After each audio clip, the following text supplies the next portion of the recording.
দক্ষ যজ্ঞে অপমানিত সতী নিজ তেজ প্রভায়ে দাহিত হলে দেহান্তরে ফিরে আসেন দেবী পার্বতী রূপে।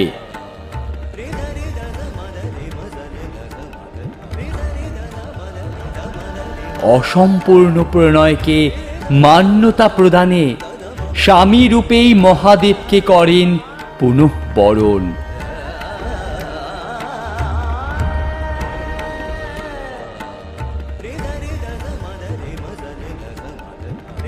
কিন্তু সমাজের কলুষতা নাশে তিনি আবির্ভূতা হন রণরঙ্গিনী ভয়ঙ্করী কালিকা রূপে।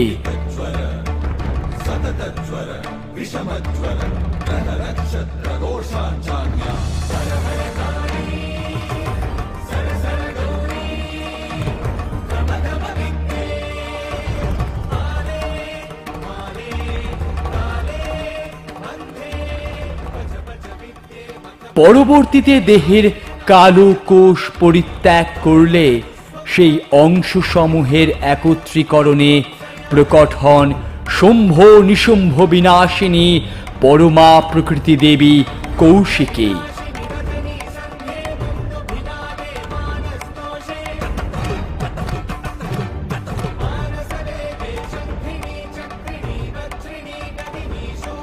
দুষ্টের দমন ও শিষ্টের পালনে তিনি এক হতে হয়েছেন বহু। তিনি কাল ঊর্ধ্বে পরাম্বিকা ত্রিগুণাতীতা।